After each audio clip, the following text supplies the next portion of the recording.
talking and they are doing this and they are doing that, and they say, Wallahi, Wallahi, me paro, Wallahi, I'm not lying, Wallahi this, Wallahi that. That's one. Is that okay for Muslims to swear in the name of Allah anytime they are in a situation? Secondly, is we also have some Muslims who don't only swear by Allah's name, but they also swear by so many things. Is that part of shirk that you delivered this morning?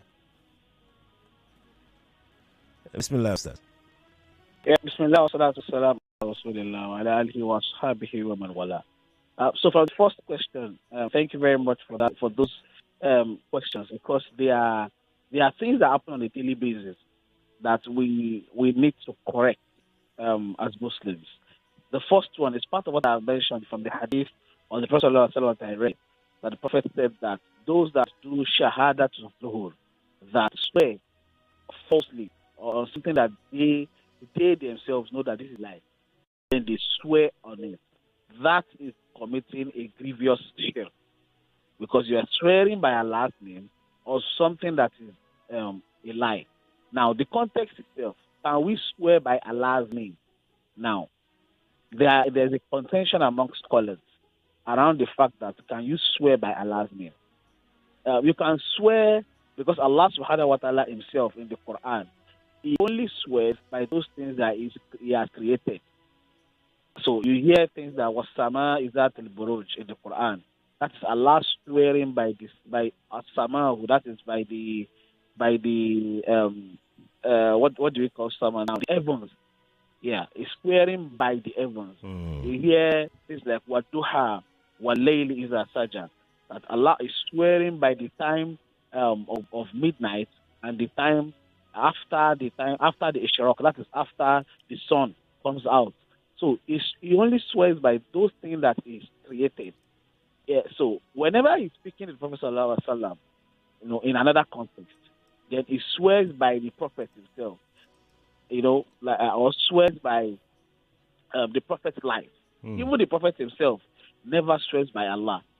Never swears by himself. I mean, he only swears by Allah by saying, "Oh, walladhi nafsi biyadihi."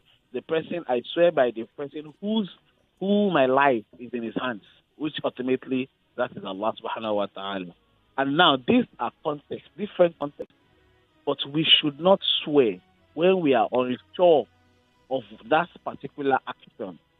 Don't swear. In fact, as Muslims, we should stay away from swearing in its entirety. And that is what we call shahada to know. Stay away from it in its entirety.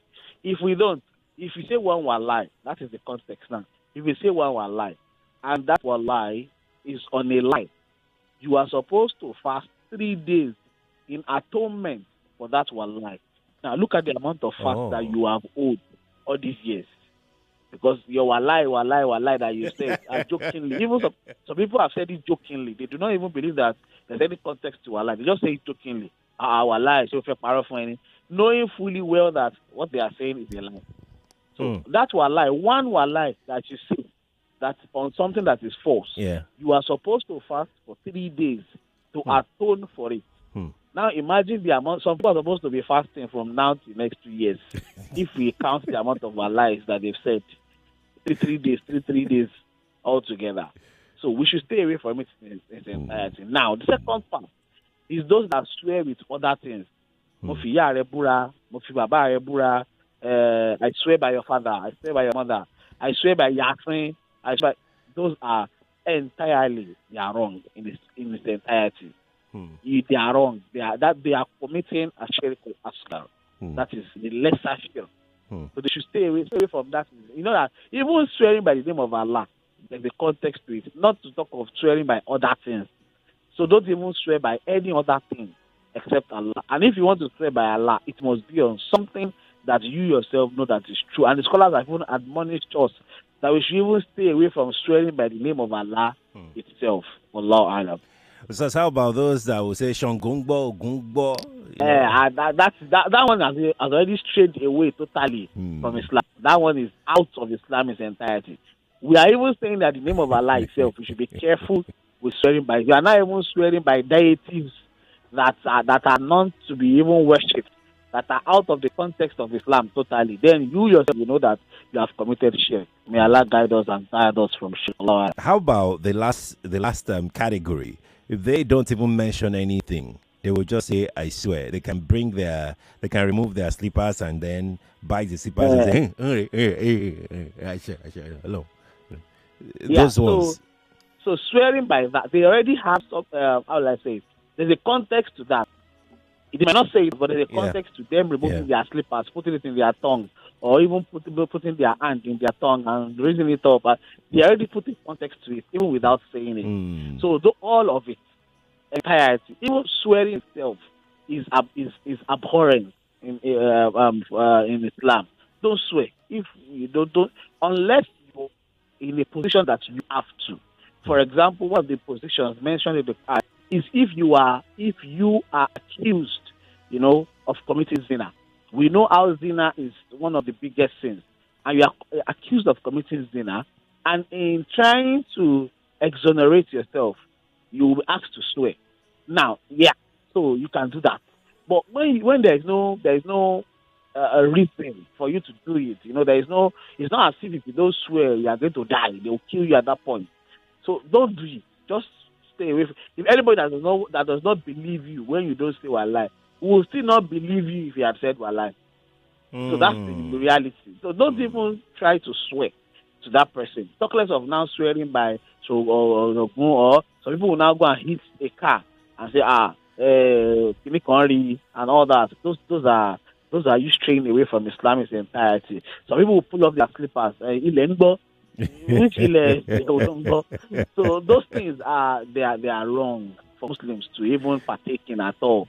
Don't swear except there is an extraneous reason that needs you, circumstances that need you to actually swear. So if you don't have that, then please stay away from swearing as much as possible. Yes, indeed. We're entering into the segment of the show sponsored by Cowbell. Let's hear from them, and we'll be right back. Stay here. We'll be right back with your questions, of course. We'll take your questions. I would also ask my questions from stars after now. We'll be right back. Stay here with us, please. So creamy, so good. Aisha, why do you have so many tins and sachets of cowbell? Oh, it's what I plan to share this Ramadan.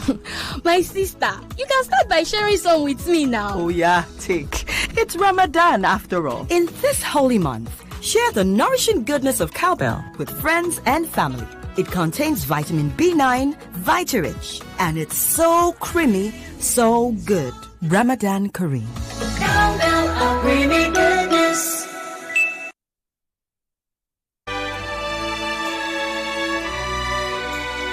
Many thanks to our partners at Cowbell for sponsoring the last 15 minutes of the show. The other 45 minutes of the program is open for sponsorship as well. So if you out there, you'd like to give out some gifts, items to our listeners, feel free to reach out to us. We're very, very much open to that. Even if it's cash donations that you like to give to people during this Ramadan season, we are open to that as well. We always do that every Ramadan season. We have donors on standby. And definitely we would give out something before we even get too far in this month of Ramadan, because I know that our donors are already ready. They're set. We just need to kick off the giveaways. In a couple of days' time, we'll start that. Okay, all right. Let's go back now, and by the way, if you'd like to reach out to us, you can email me directly. Sheriff@nigeriainfo.fm. That is Sheriff@nigeriainfo.fm. Either you want to sponsor 5 minutes, 10 minutes, 15 minutes, 30 minutes, the entire 45 minutes that is left. All these options are on the table as we speak right now. You send it to Sheriff. Sheriff is SHERIFF.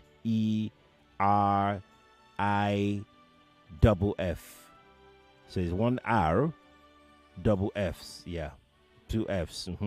Sheriff at nigeriainfo.fm.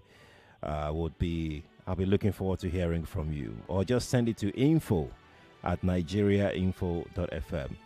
Either way, I would get it. All right. Okay. Now I'm gonna go to the telephone line. Let's begin to take questions from stars. 0201 277 0993.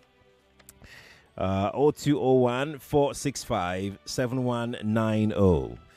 WhatsApp number is 0809 597 5805 on WhatsApp. Let's start with this. Call here. Assalamu alaikum. Assalamu alaikum. Wa alaikum assalam. Yeah, good morning, Mr. Sheriff. Good morning, sir. Yeah, my question is now going Hajj is one of the pillars of Islam. Mm-hmm.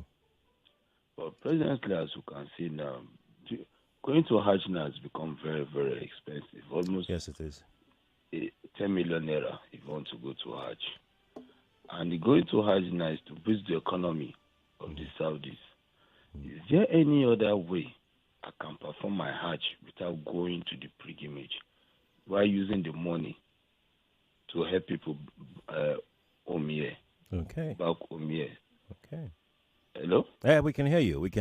Is that a question? Help people back right. home here instead of going to the Saudi. And you're asking if you will get the same reward as going for Hajj. Exactly. Okay.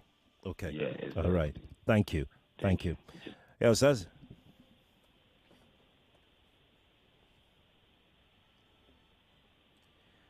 Ustadh, Bismillah. Did you hear the question? Yes, I heard the question. Okay. It's asking that can we, instead of using our money to go to Hajj, we should use it to help people and see. And it's asking if we are getting the same reward. Mm-hmm.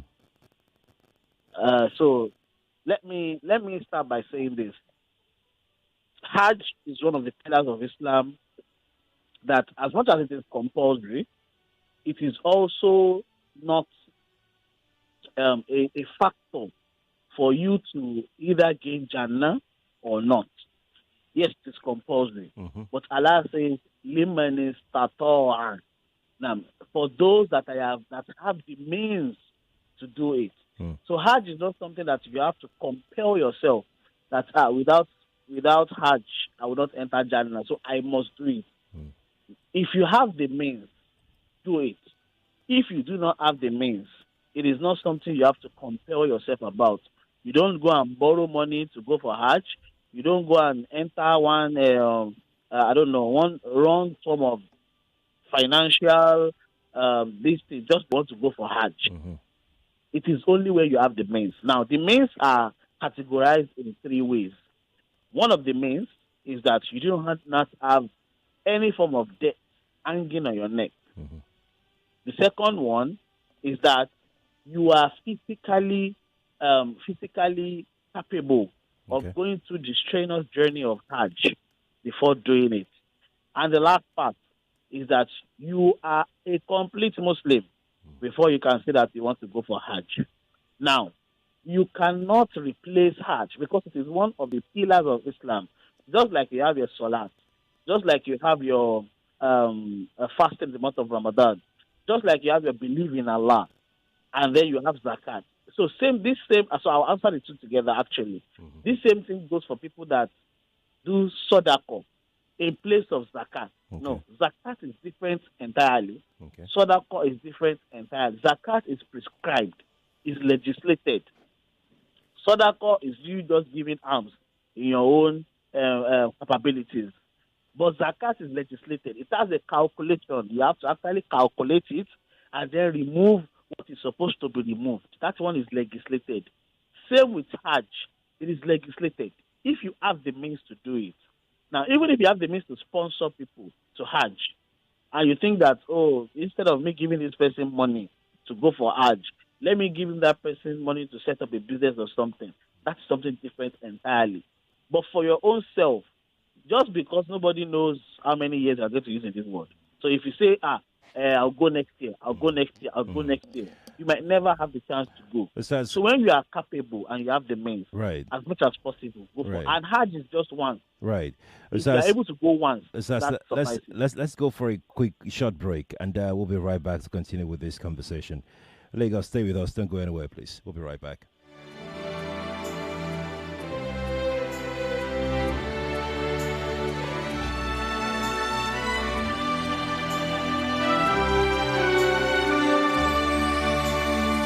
Before I go back to stars, let me quickly deliver this message from Cowbell. Cowbell wants you to include cowbell in your iftar because cowbell is quite nourishing, it's creamy, and it's nutritious. And if you add it to your iftar, that is when you break, when you break fast, that's the iftar. They offer a range of options in two major variants. They have powder form of cowbell and the evaporated milk form of cowbell with the following sizes: 12 grams, 320 grams, 380 grams, and 750 grams for powder, and 150 grams tin for the evaporated milk, the liquid one, ensuring there is something for everyone's need, whichever size that you prefer, whether you're just alone or you're having iftar with family, or you're having iftar with family and friends, or you're having iftar with family and friends. They have all of those taken care of for you. You can even start your day, your sahur self, with cowbell if you want. They said cowbell is providing your family with cowbell just to ensure that they have the nourishment needed to endure the fast while maintaining strength and vitality for prayers and daily activities. Cowbell is fortified with the Vita-Rich and vitamin B9, which supports brain development, making it an ideal choice for individuals seeking both taste and nutritional benefits.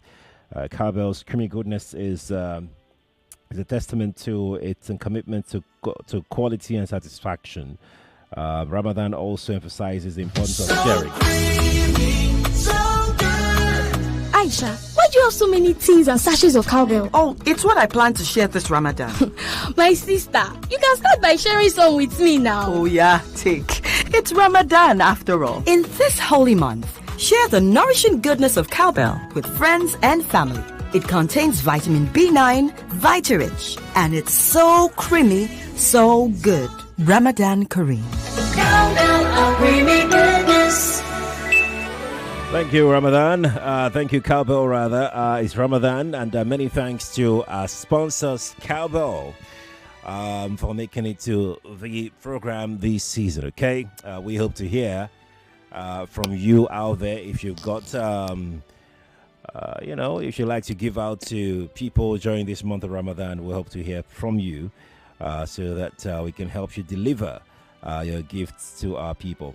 Ustadh, I have this question here for you, and this person says he wants to know whether these innovations, or whether these are new innovations in Islam, whether they are permitted or not.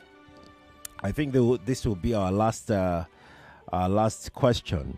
The person says, in an Islamic gathering, the person leading the prayer will tell everybody to stand up. I mean, they're already seated. It will tell them to stand up during prayer. He wants to know whether that is an innovation to order people to stand up during prayers. Not salat now. They just it's a gathering. But whenever they want to, because I know that there are some faiths that do that. I guess that is why the person wants to know whether it's allowed in Islam, whether you have to stand if you're saying a prayer. Then, his or her follow-up question is that wiping of face after supplication, after praying, whether that is also a thing. Is it an innovation, or it's a sunnah, or is allowed? Those are his questions. Besides, I have about 2 minutes for you. Yeah, okay, so let me start from the second question. The only time we are allowed to wipe our face and our whole body after prayer is where we do the prayer to sleep in the night. So the Prophet ﷺ sunnah is to pray into his hands and then do it in nafakat. and then rub that over his face, all over his whole body. That is for that. Okay. For the other part, which is where you get a program and they say, did they lay fatwa or stand up for prayer or something. Now, so it's not. It is. Let me say it is an innovation, but it does not say that it is wrong in its context. Okay. Because Allah subhanahu wa ta'ala says in the Holy Quran that الَّذِينَ يَذْكُرُونَ اللَّهَ قِيَامًا وَقُعُودًا وَعَلَى جُنُوبِهِمْ. Those that remember Allah while standing, while sitting, or while even laying down on their sides. So we can remember Allah in any position that we have. But it is not a compulsory act that we have to tell people to stand up. So if you see people that don't stand up, don't now say, these ones, they are not doing the right thing. No. If you say they cash out and some people decide not to stand up, they are also right for not standing up. But it does not make them, I don't know what you call them today, innovators in that context. Allahu Alam. Ustaz, Jazakumullah khairan. Please say a word of prayer for us as we leave the program this morning.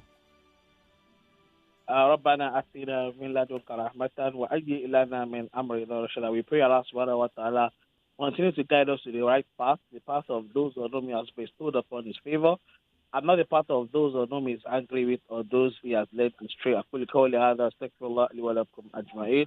سبحانك اللهم وبحمدك أشهد أن لا إله إلا أنت أستغفرك وأتوب إليك. سبحان ربك رب العزة عما يصفون والسلام على المرسلين والحمد لله رب العالمين. Jazakumullah khairan, ya Ustaz. We'll see you tomorrow, inshallah, at 4. Thank you so much for joining us, Ustaz. Lagos, that is our program, The Light, this morning. Thank you all for being a part of it. You can follow me on my social media platforms. I'll be sharing some nuggets, Islamic nuggets, Ramadan nuggets on my social media platform, Sheriff Quadry on Twitter, on TikTok, on Facebook, but then it's Quadry Sheriff on Instagram. Thank you all. Thanks to Cowbell. Thanks to the entire team, Babatunde Absalam, for streaming us live, for making sure that you can watch on Facebook and on YouTube. I'll see you tomorrow, inshallah. Assalamu alaikum wa rahmatullahi wa barakatuh. Leverage on our broadcast 24/7 for rich conversation, great talk, and current affairs. Real, recognize real. Nigeria Info. Let's talk. 99.3 Nigeria Info. We are more than just radio. Subscribe to our YouTube channel at Nigeria Info FM. Check us out on Facebook at Nigeria Info 99.3. Follow us on Twitter at Nigeria Info FM and on Instagram at Nigeria Info FM Lagos for live updates as it happens. 99.3 Nigeria Info. Let's talk.